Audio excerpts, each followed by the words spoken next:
नमस्कार, मी अजिंक्य भातंब्रेकर. तुम्ही पाहताय न्यूज 18 लोकमत. प्राईम टाइमची सुरुवात एका महत्त्वाच्या बातमीनं आपण करूया.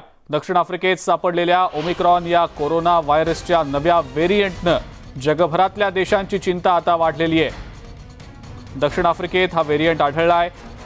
त्यातच जगभरात भारतासह अनेक देशांमध्ये पुन्हा एकदा कोरोनानं डोकं वर काढलंय.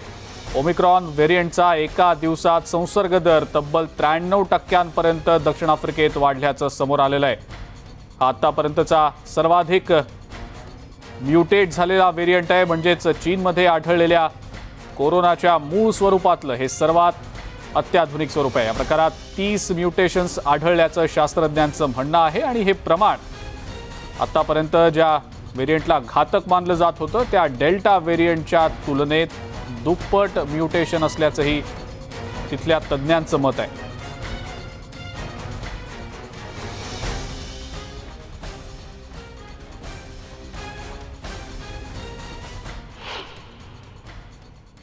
ओमिक्रॉन व्हेरियंटच्या पार्श्वभूमीवर महानगरपालिकेकडून उपाययोजना करण्यात आलेल्या आहेत. विमानतळावर उतरलेल्या प्रवाशांना संस्थात्मक विलगीकरण सक्तीचं करण्यात येणार आहे. त्यांना होम क्वारंटाईन केलं जाणार नाही असं पालिकेकडून स्पष्ट करण्यात आलंय. तर दुसरीकडे नगरविकास मंत्री एकनाथ शिंदे यांनी सर्व रुग्णालयांना सज्ज राहण्याचे आदेश दिलेले आहेत. महानगरपालिका आणि नगरपालिकांची रुग्णालयं सज्ज ठेवण्याचे, सर्व रुग्णालयांच्या इमारतींचे अग्निशमन आणि विद्युत ऑडिट तातडीनं करून घेण्याच्या सूचना एकनाथ शिंदे यांनी दिलेल्या आहेत.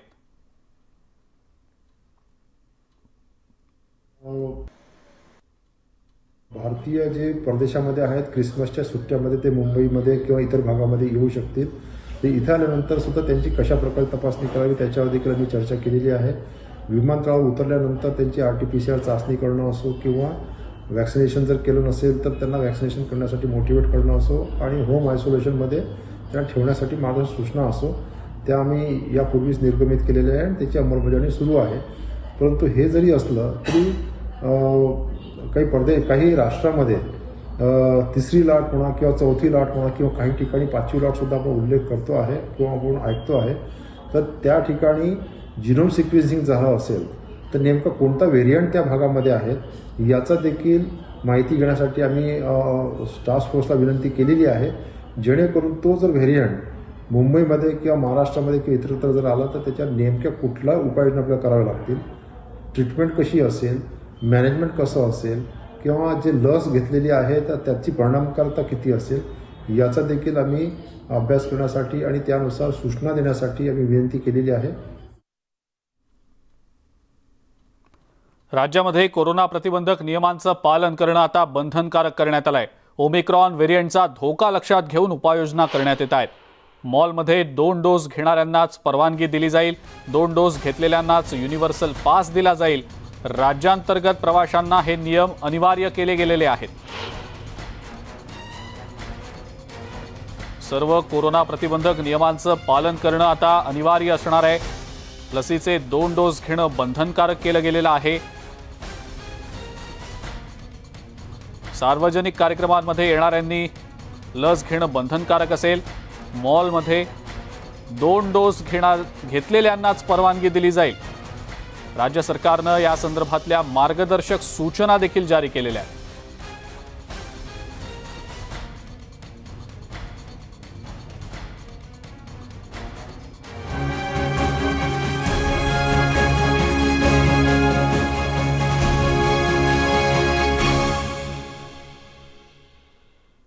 ओमिक्रॉनच्या धोक्याविषयी सातत्यानं आता जगभरातल्या अनेक देशांमध्ये ज्या पद्धतीनं सांगितलं जात होतं की कोरोनाचा धोका अजूनही कायम आहे, तो अजूनही गेलेला नाही.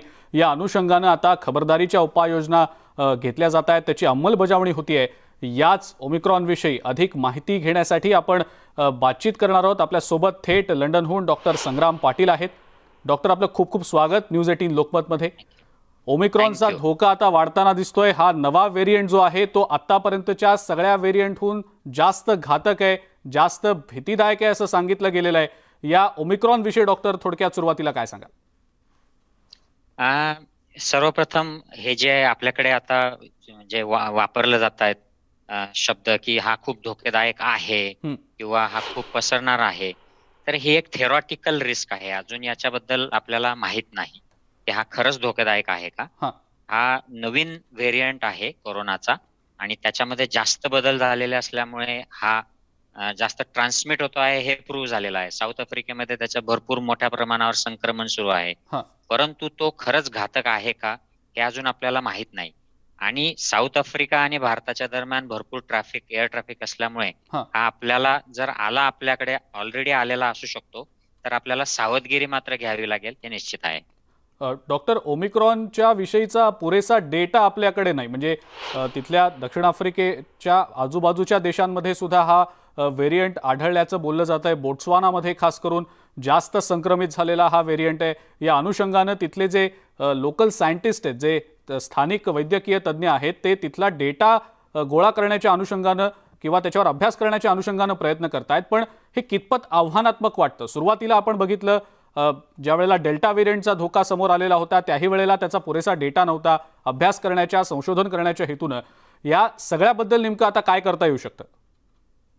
आता खरं म्हणजे जेव्हा एखादा व्हायरस डिटेक्ट होतो, त्याचा म्युटंट डिटेक्ट होतो, याचा अर्थ असा आहे की तो काही आठवड्या आधीपासूनच त्या समाजामध्ये ऑलरेडी त्याचं संक्रमण सुरू झालेलं आहे. बर म्हणजे 9 नोव्हेंबरच्या सॅम्पलमध्ये एका HIV पेशंटच्या सॅम्पलमध्ये हा हा व्हायरसचा म्युटेशन आढळून आला असं म्हणतात ते हा बोत्सवानामध्ये. हा आणि मग त्यांनी अलार्म रेस केला. साऊथ आफ्रिकेमध्ये पण मग शोध घेतला गेला आणि आता आपल्याला माहिती आहे की साऊथ आफ्रिकेत याचे बरेच सॅम्पल्स पॉझिटिव्ह आलेले आहेत. बरोबर. आता युरोपात देखील तो पोचलाय, हाँगकाँगला पोचलाय. याचा अर्थ की त्या ज्या परिसरात तो सापडला तिथे तो ऑलरेडी काही दिवस किंवा काही आठवड्यांपासून तो फिरतो आहे, संक्रमित करतो आहे लोकांना. हा त्यामुळे आता हे अवघड होईल की तो किती प्रमाणात पसरलेला आहे हे सांगणं. मात्र हे निश्चित आहे की साऊथ आफ्रिकेच्या आजूबाजूच्या देशांमध्ये तरी डेल्टाला त्याने आता बऱ्यापैकी रिप्लेस केलेलं आहे आणि करेल तो यापुढे. आणि बिलकुल. हा जर जास्त स्टेबल राहिला हा व्हेरियंट, हा तर मग हा जसा अल्फा व्हेरियंटने वुहान व्हायरसला रिप्लेस केलं, अल्फाला डेल्टाने रिप्लेस केलं, जो भारतात सर्वप्रथम आढळला होता, हा तसं डेल्टाला हा आता ओमायक्रॉन व्हायरस रिप्लेस करू शकतो. हे एक शक्यता आहे त्याच्यामध्ये. बरोबर. पण हे नेमकं आता किती लोक ऑलरेडी संक्रमित झाले आहेत हे सांगता येणार नाही. म्हणजे हे आता आपल्याला इथून पुढे हे असं रफली त्याचा अंदाज घेऊन त्या देशांमध्ये त्याची माहिती काढणे, लोकांना ट्रेस करणे, टेस्ट करणे आणि त्याला आटोक्यात आणण्याचा प्रयत्न करणे. पण डॉक्टर, आपण धोक्याबद्दल ज्या वेळेला बोलतो त्यावेळेला त्या धोक्याचा अभ्यास करणं, त्याबद्दलचं संशोधन करणं देखील तितकंच गरजेचं असतं. आणि तिथले जे सायंटिस्ट आहेत ते म्हणतायत की पुरेसा डेटा जर आपल्याकडे अवेलेबलच नसेल तर आपण त्याविषयीचा अभ्यास कसा करणार, त्या अनुषंगानं ते प्रयत्न करतील निश्चितपणे. पण युरोपियन कंट्रीजमध्ये, खास करून ईस्टर्न युरोपियन कंट्रीजमध्ये, जर्मनी असेल किंवा ऑस्ट्रेलिया असेल, या देशांमध्ये सध्या जास्त धोका आहे, संक्रमण वेगानं होत आहे. त्या अनुषंगानं आता या व्हेरियंटच्या येण्यानं परिस्थिती आणखीन गंभीर बनते की काय, असं वाटतं? हो, म्हणजे आता खरं म्हणजे डेल्टाशीच झुंज चाललेली आहे युरोपामध्ये. तर हां युके मध्ये पण आज जवळजवळ आता 40,000 ते 50,000 केसेस एव्हरी डे पॉझिटिव्ह येत आहेत. हां आणि युरोपमध्ये डेल्टाचीच अजून दुसरी तिसरी जी काय लाट आहे ती चाललेली आहे, तिसरी चौथी. हां आणि त्यात आता पुन्हा हा व्हायरस येईल. पण हा व्हायरस जरी आला तरी हा व्हायरस डेल्टाला रिप्लेस करेपर्यंत काही महिने जातील. म्हणजे नवीन वर्षात कदाचित तो एस्टॅब्लिश होईल जर पसरला तर. हां आणि तो स्टेबल राहिला तर मग तो पुढे वाढेल. आता म्हणून त्यांनी युरोपियन देशांनी आणि इंग्लंडने सर्वप्रथम ती काळजी घेतली की ते बॉर्डर्स क्लोज करतायत आणि येणाऱ्यांना क्वारंटाईन करणे, त्यांचं टेस्टिंग ट्रेसिंग करणे, हे सगळं त्यांनी सुरू केलेलं आहे. हां पण तो आता म्हणजे हे खरं आत्ताच असं म्हणणं की हा ओमायक्रॉन व्हायरस हा खूप मोठ्या प्रमाणावर पसरेल आणि खूप मोठ्या प्रमाणावर हानी करेल हां किंवा तो डेल्टाला रिप्लेस करेल, याला अजून तसा पुरावा नाही. खूप घाईचं होईल, कारण we just know about it for last few days. म्हणजे 3 दिवसापूर्वी तो 24 तारखेला WHO ला सांगण्यात आलं. हां 9 तारखेच्या सॅम्पलमध्ये तो सापडलेला आहे. तर दिस इज टू अर्ली टू से. बरं. अजून तो धोकेदायक आहे का हे म्हणणं देखील घाईचं आहे. आणि तो पुन्हा जे काही लोकांना जी शंका आहे की याच्यात व्हॅक्सिन चालणार नाही, पूर्वी कोविड झालेल्यांना देखील तो संक्रमित करेल, हां हे देखील म्हणणं घाईचं आहे. त्याला कुठलाही आधार नाही. त्याची शक्यता थोडी कमीच आहे. जसं डेल्टा व्हायरसमध्ये व्हॅक्सिन एफिशियन्सी थोडी कमी झाली, हां तर ओमायक्रॉन मध्ये देखील कमी होऊ शकते. पण व्हॅक्सिन पूर्ण कामच करणार नाही किंवा याच्याने खूप धोका लोकांना होईल अशी शक्यता थोडी कमी वाटते आता तरी. बरं. डॉक्टर, काही देशांमध्ये अजूनही लस घेतली जात नाहीये. काही देशांमध्ये त्याबद्दलची उदासीनता दिसतीये. लोक स्वतःहून पुढे येत नाहीयेत आणि लस घेत नाहीयेत. डेल्टा व्हेरियंटची ऑलरेडी झुंज सुरू आहे, आपण सगळे पाहतो आहोत. अनेक देशांमध्ये अजूनही तिसरी चौथी लाट आहे, काही देशांमध्ये तर कदाचित 5व्या लाटेबद्दल देखील चर्चा सुरू आहे. मग अशी परिस्थिती असताना आणि एक नवा व्हेरियंट समोर आलेला असताना परिस्थिती आणखी आव्हानात्मक आहे असं वाटतं? हो, नक्कीच. जेव्हा वॅक्सिनेशन एखाद्या समाजामध्ये नसेल झालेलं, तर त्यात ते ऑलरेडी जो डेल्टा आहे तोच एवढा त्रासदायक आहे आणि त्यात पुन्हा अजून जर एखादा व्हेरियंट येईल की ज्याची डेल्टापेक्षा अजून कमी एफिशियन्सी असेल त्या वॅक्सिनच्या प्रती, हा. तर मग तो एक प्रॉब्लेम होऊ शकतो. तो येणाऱ्या वेळात कळेलच आपल्याला. आणि वॅक्सिनेशन हे खूप महत्वाचं आहे की ज्या आपल्याला जे दिसतंय आता की ज्या देशांमध्ये 2 डोस मोठ्या प्रमाणावर झालेले आहेत, त्या देशामध्ये हा मेनली आता अनवॅक्सिनेटेड लोकांमध्ये गंभीर आजार होतोय बरोबर. आणि वॅक्सिनेटेड जे ॲट रिस्क आहेत किंवा एजेड आहेत या लोकांमध्ये होतोय. आणि तिसरा डोस दिल्यानंतर अजून जास्त चांगला बचाव लोकांचा होतो आहे. त्यामुळे वॅक्सिनेशन हे महत्वाचंच आहे. आणि आफ्रिकेचा विचार केला तर तिकडे खूप कमी वॅक्सिनेशन झालंय. ओव्हरऑल 10% आसपास वॅक्सिनेशन आफ्रिकेचं झालंय. साऊथ आफ्रिकेत फक्त काहीतरी 24% लोकांना लस मिळाली आहे. हा. त्यामुळे या समाजामध्ये असा कुठला नवीन व्हेरियंट आला तर त्याचा धोका वाढेल. भारतात देखील मोठ्या प्रमाणावर लोक अजून अनवॅक्सिनेटेड आहेत, मुलं वॅक्सिनेटेड नाहीत. हा. आणि 2 डोस दिलेल्या लोकांची संख्या 60% आहे. तर आपल्या समाजातही जर हा पसरला तर याचा धोका वाढू शकतो. डॉक्टर, पण आपण ज्या शक्यतांबद्दल बोलतो आहोत, तुम्ही म्हणालात की आत्ताच याबद्दलचं काहीतरी बोलणं धाडसाचं किंवा घाईचं होईल. त्याचा पुरेसा अभ्यास झाल्यानंतर कदाचित त्यातल्या काही ज्या बारीक बारीक बाबी आहेत त्या समोर येऊ शकतील. पण या सगळ्या अभ्यासादरम्यान जर असं आढळलं की कदाचित याचा धोका जास्त आहे, अनुषंगानं काय नेमकं करायची गरज आहे असं वाटतं का? ज्या पद्धतीनं आपण डेल्टाला सामोरं गेलो, काही ठिकाणी काही देश त्यासाठी तयार नव्हते, आरोग्य प्रणाली त्यावेळेला तयार नव्हती, आपण पाहिलं सगळ्यांनी. त्या अनुषंगानं प्रिपेअर्डनेस किती महत्वाचा वाटतो? नक्कीच हा खूप महत्वाचा प्रश्न आहे. आणि मला असं वाटतं की आता मी काही शासनाचे आदेश वाचतो आहे. मी आरोग्य मंत्र्यांना देखील ऐकलं बोलताना. आपला हा जो ओमायक्रॉनच्या प्रती जी आता सजगता आली आणि यंत्रणा अगदी जागे झाली आणि एअरपोर्टवर लोकांची तपासणी केली जाईल आणि मास्क वगैरे सगळे नियम आणलेत, तर असं जर झालं की ओमायक्रॉन हा अगदीच फुसका बाहेर निघाला, तर मला खूप आनंद होईल की त्या ओमायक्रॉनच्या निमित्ताने कमीत कमी आपली यंत्रणा सज्ज होईल, लोक कामाला लागतील, जागे होतील. आणि तसाही आपल्याकडे डेल्टामुळे तिसरी लाट येणारच आहे, तर त्या निमित्ताने आपलं समाजाचं प्रोटेक्शन होईल. पण जर दुर्दैवाने जर ओमायक्रॉन अजून पसरणारा आणि धोकेदायक निघाला आणि आपल्याकडे वाढलाच, तर आपल्याला ही सगळी तयारी लागेलच. आणि मला असं वाटतं की आता 2 लाटांमधून आपण गेलेलो आहोत. पूर्वीसारखी परिस्थिती राहिलेली नाही. आपल्याकडे आता वॅक्सिन आहे, त्यामुळे वॅक्सिनेशन ताबडतोब एक युद्ध पातळीवर उरलेल्या लोकांचं केलं पाहिजे. आणि तिसऱ्या डोसची सुद्धा शासनाने लवकर तयारी केली पाहिजे. कारण आता ह्या ज्या देशांमध्ये तिसरा डोस घेतला गेलाय तिथे स्पष्ट दिसतंय की लोकांचं प्रोटेक्शन, हेल्थ केअर स्टाफ आणि ॲट-रिस्क लोकांचं प्रोटेक्शन वाढलेलं आहे तिसऱ्या डोस नंतर. इकडे तर आता 4था डोस पुढचा कधी द्यायची गरज पडेल का, अशा पद्धतीची चर्चा इकडे सुरू झालेली आहे. त्यामुळे वॅक्सिनेशन, औषधं आता काही जे मोजकेच हाताच्या बोटावर मोजण्या एवढी औषधं एव्हिडन्सने प्रूव्ह झालेली आहेत की हे काम करतात. त्यातनं रेमडेसिवीर हद्दपार झालाय, क्लोरोक्विन हद्दपार झालाय. हे सगळं आता शासनाने याच्यासाठी एक नियमावली तयार करायचं, गायडन्स तयार करायचं आणि स्ट्रिक्टली हे प्रायव्हेट आणि सरकारी दोन्ही सेटअप मध्ये फॉलो करून घ्यायचं लोकांकडनं, जर तशी वेळ आली तिसऱ्या लाटेची तर. आणि बाकी ज्या कोविड अप्रोप्रिएट बिहेवियरच्या ज्या गोष्टी आहेत, जशा जपानमध्ये फॉलो केल्या जात आहेत, 3C म्हणून तिकडे फॉर्म्युला आहे, no close contact, no crowd and no close room conversation.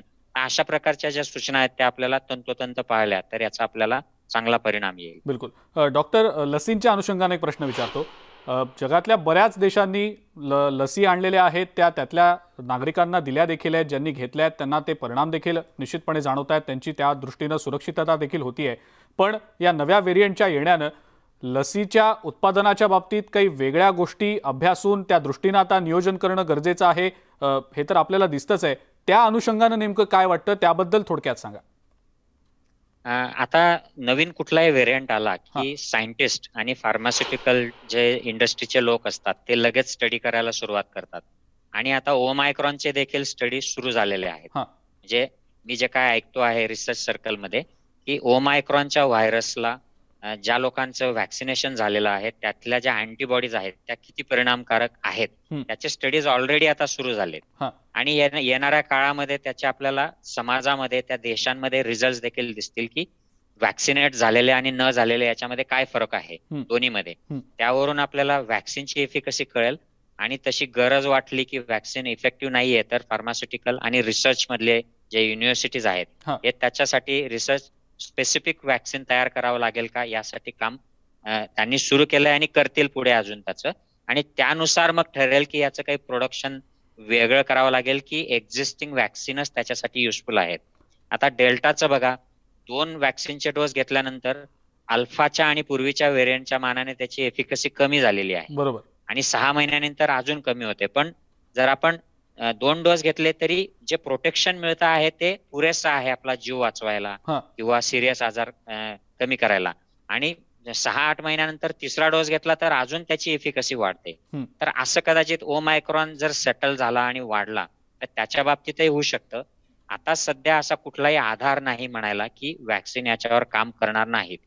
शक्यतोवर याच्यावर देखील व्हॅक्सिन काम करतील, थोडाफार कमी जास्त फरकाने काम करतील. डॉक्टर, डेल्टामध्ये 2 म्युटेशन्स आढळली होती असा अभ्यास आहे, पण आतापर्यंत ज्या काही बाबी समोर येताना दिसत आहेत त्याचाही अभ्यास होणं खरं तर अजून बाकी आहे. पण तरी आतापर्यंत ज्या गोष्टी समोर आल्या त्यानुसार असं दिसलंय की या नव्या ओमायक्रॉनमध्ये कदाचित 48 ते 50 म्युटेशन्स झालेले आहेत. म्हणजे खूप वेगानं याच्या म्युटेशन्सची एकंदरीतच गती दिसतीये.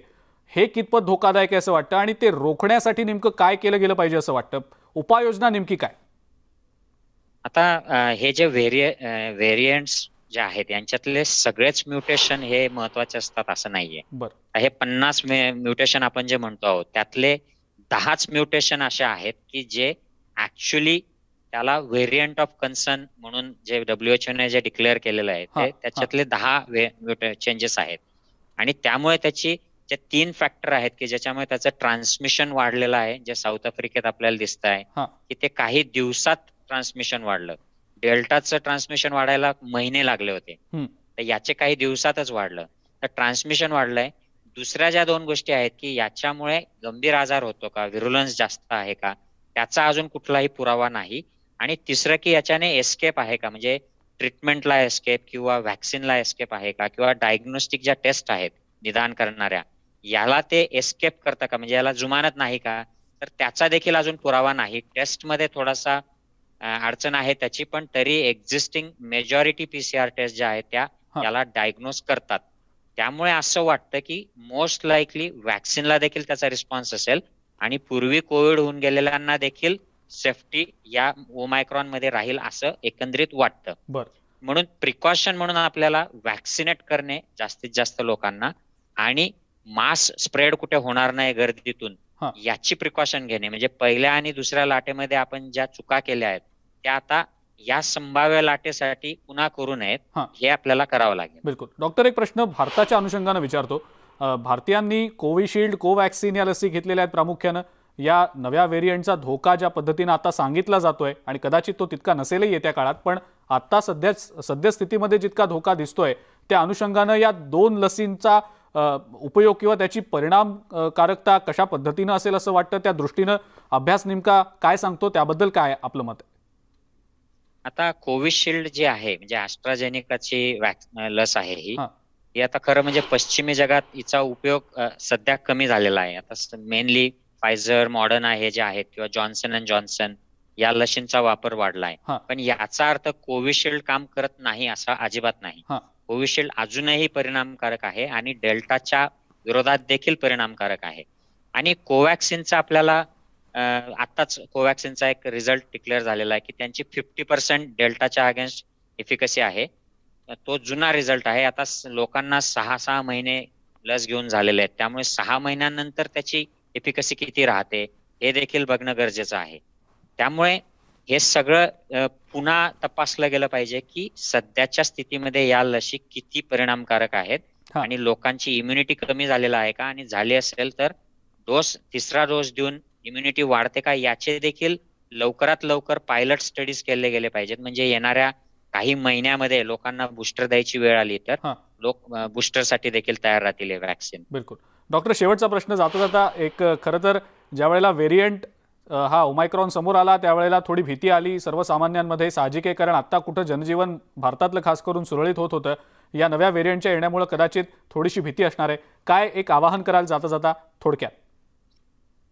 सर्वप्रथम मी सगळ्या प्रेक्षकांना एक सांगतो की प्लीज घाबरू नका. ओमायक्रॉन म्हणजे काय असं काही वेगळं अनपेक्षित झालेलं नाही. हे होत राहणार आहे. आता ओमायक्रॉन नंतर अजून पुढचे म्हणजे जी ग्रीक मधली जी बाराखडी आहे अल्फा पासून ते ओमेगा पर्यंत, त्यातला हा 15वा अक्षर आहे हा. बाराखडीतलं ओमायक्रॉन. आपण ओमेगा पर्यंत जाणार आहोत. जवळजवळ कित्येक हजार म्युटंट व्हेरिएशन कोरोनाचे ऑलरेडी झालेले आहेत आणि बरं. त्यातले फक्त आपण जे कामाचे आहेत तेवढ्यावरच लक्ष देतो आहोत. हा. हे रोज कित्येकदा म्युटेशन्स होतात. त्यामुळे याने घाबरून जाऊ नका. यातला जर काही धोका होणारच असेल तर तो आपल्याला येणाऱ्या काही आठवड्यात कळेल की यस, ओमायक्रॉन हा धोक्याचा आहे. हा. आणि त्याच्यासाठी लोकांना वेगळं काही करायची गरज नाहीये.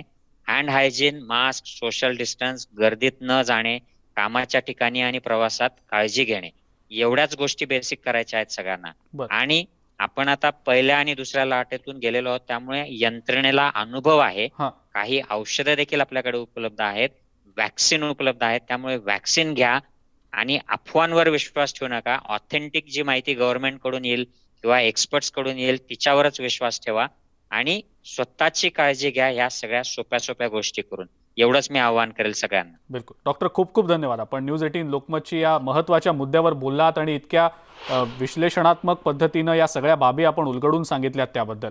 या नव्या व्हेरियंटबद्दल भीती बाळगली जाते सध्या, पण जसं डॉक्टर संग्राम पाटील म्हणाले की इतकं घाबरण्याचं कारण नाही. तज्ज्ञ मंडळी जे आहेत अभ्यास करतायत, त्या अभ्यासाच्या माध्यमातून, संशोधनाच्या माध्यमातून नक्कीच त्यावर काही ना काहीतरी उपाययोजना येईल. लसीकरणाच्या बाबतीत त्यांनी एक महत्त्वाची बाब सांगितली, ती म्हणजे प्रत्येकानं लस घेतलीच पाहिजे. लस घेतली तरच सुरक्षित राहण्याची हमी कदाचित मिळू शकेल. त्यामुळं ज्यांनी आत्तापर्यंत लस घेतली नसेल त्यांनी घराबाहेर पडा आणि लस घ्या, सुरक्षित राहा. या सगळ्या महत्त्वाच्या घडामोडींसह प्राईम टाईममध्ये वेळ झाली इथंच थांबण्याची. ताज्या बातम्या आणि अपडेटसाठी बघत राहा फक्त न्यूज 18 लोकमत.